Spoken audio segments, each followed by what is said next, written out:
the left, we have our own greens department. It grows flowers, trees, shrubs, and topiaries.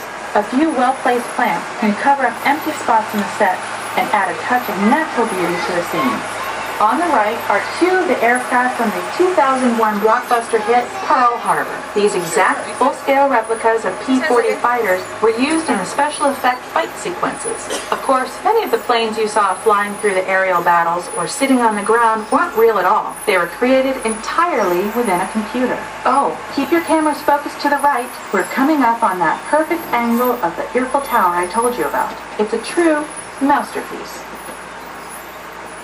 We're entering one of our most glamorous and colorful departments, creative costuming. Every star has to have just the right wardrobe, and it all begins here with a designer's sketch.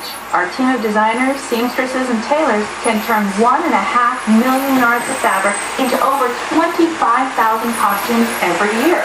Many of these costumes will become part of the shows and attractions of the Walt Disney World Resort. In fact, here in Florida, we have the largest working wardrobe department in the world. Why, Mickey Mouse alone has over 175 different outfits to choose from, while Minnie Mouse keeps more than 200 unique costumes in her wardrobe. On the left are costumes worn by the stars in recent studio productions. You'll probably recognize some of these costumes from the big screen. Every story needs a setting, and our design staff can create just about any place the script calls for, from an urban city street to a remote desert canyon. On the left is our scenic shop, where large-scale sets and props are built.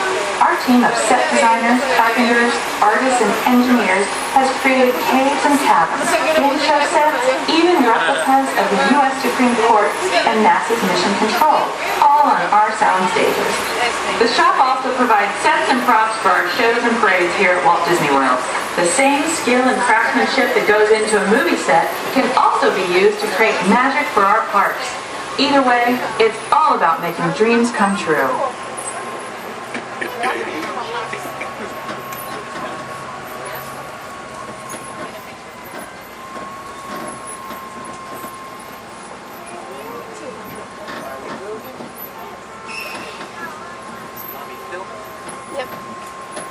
We're entering a zone we call the Boneyard. It's an outdoor storage area for oversized props and vehicles, like cars, trucks, boats, planes. We often save these props in case we need them for future productions. In this Backlot collection, you may find real working vehicles, non-working mock-ups, and even large-scale miniatures used in special effects shots.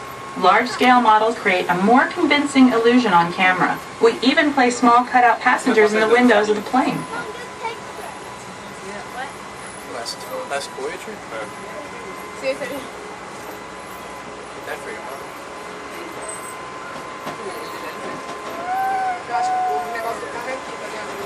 We are now passing by the sets of our Lights, Motors, Action Extreme stunt show. On the left, you may catch a glimpse of the Mediterranean fishing village that sets the stage for this thrilling attraction.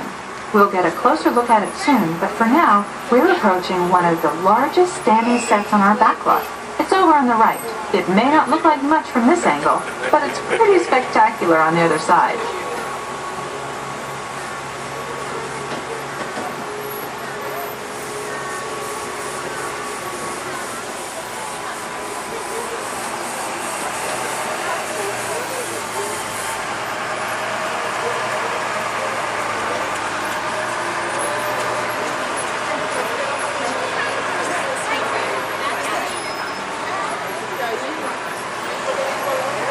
This is great, folks. The production crew has just given us clearance to enter the set.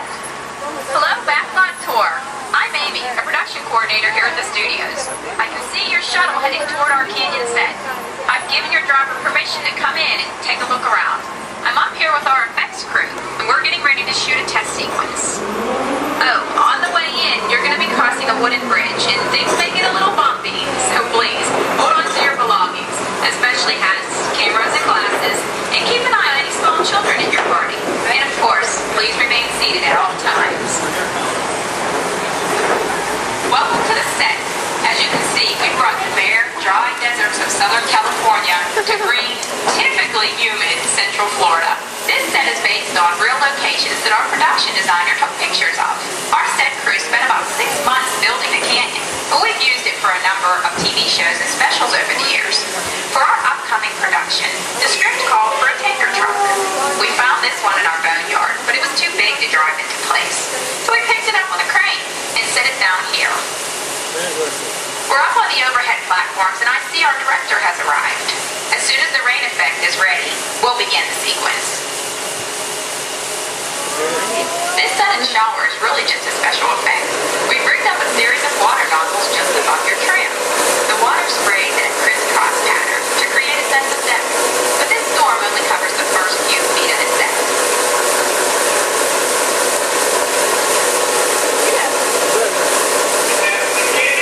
Okay, it's showtime.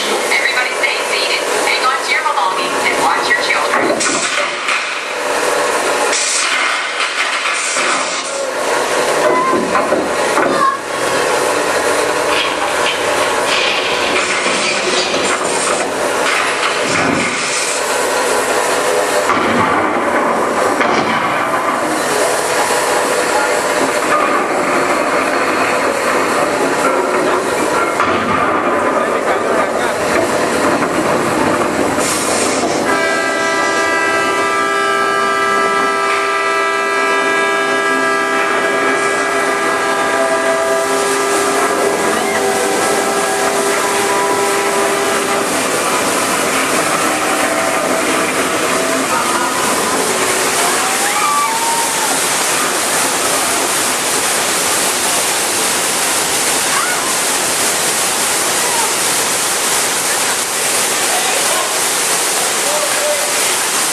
About 70,000 gallons of it, dumped from overhead tanks. Oh, but don't worry, we recycle. All of that water will be pumped right back up to the top for the next take. We shoot some of the water through air cannons for an extra dynamic effect. Those air cannons are powerful enough to shoot a basketball over the top of a skyscraper the size of the Empire State Building. To top it off, our shuttle was sitting on hydraulic shaker tables. They provided the shaking, rattling, and rolling sensations for the scene. The entire sequence can be reset in 3.5 minutes. That's just enough time to bring in the next shuttle. Well, I've got to get ready for our next take. Thank you all for being part of the action. Hey, I'm needed back on the set, so enjoy the rest of your tour. Okay, well thanks Amy for giving us access to the set. On the right, we have an authentic piece of Disney history, that Gulfstream 1 was known at airports across the country as November 234 Mickey Mouse, but we just call it the Mouse. In 1964, Walt Disney and his hand-picked team used this plane to scout locations for what he called the Florida Project. Soon, they secretly began purchasing thousands of acres of land, which became the Walt Disney World Resort in 1971.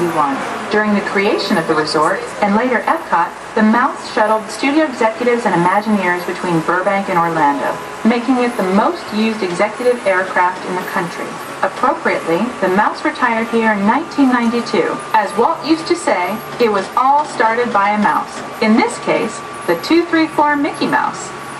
On our right, we once again sweep past the magnificent Mediterranean village of our Lights, Motors, Action Extreme Stunt Show. This high-octane attraction is based on the hit show from the Walt Disney Studios Park in France. In this action-packed production, you'll feel like you're right there on the set during the filming of a spy thriller, complete with custom-built cars, motorcycles, even jet skis. You'll experience the split-second timing, coordinated driving, and fiery special effects that make action movies a real blast.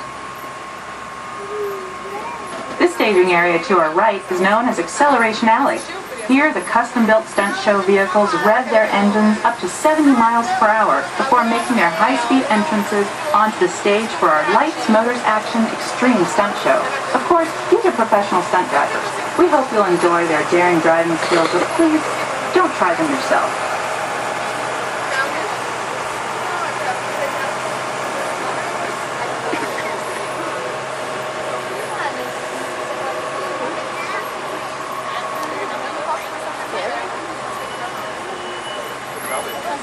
Huh? There's stuff coming in. On the left, we've reached our second boneyard with more historic props and vehicles. When we reuse older props in a new production, they're often refitted with custom parts and given a whole new color scheme. You might not even recognize them the next time you see them on screen. For instance, coming up is our friend Herbie the Love Bug. He went through a special demolition derby makeover. Those dents and dings were added on purpose, and he can be polished up as good as new for his next starring role.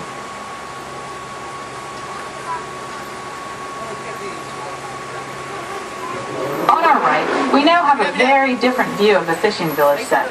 From this point of view, you can see that there is no inside to the buildings. They are just false fronts, or facades. In the movie business, set builders only create what the camera has to see. It's an old movie trick dating all the way back to the silent era. To add to the sense of realism and avoid the cost of set building, many of today's television shows and movies film on location in cities and towns across the U.S. But out in the real world, you've got to contend with noise, traffic, and crowds, and various visual elements that may or may not belong in your film. Here on the Backlot, we can avoid those problems, because we created our very own flexible urban environment. Our Streets of America facades can stand in for a small town or a giant metropolis. As we come around the last corner on our route, you'll see the skyline of New York City in the distance. It's really a series of painted flats, expertly designed to fool the eye and the camera. We can dress and decorate these streets to look like any city we want, from Chicago to San Francisco. Depending on the choice of vehicles, props, and costumes, we can even turn back the clock and set our story in a different time. And what's more, these sets are built with Florida weather in mind. They're made to withstand 100-mile-an-hour winds. You're welcome to visit our Streets of America anytime during your visit today and get an up-close look at the skills of our set designers and builders.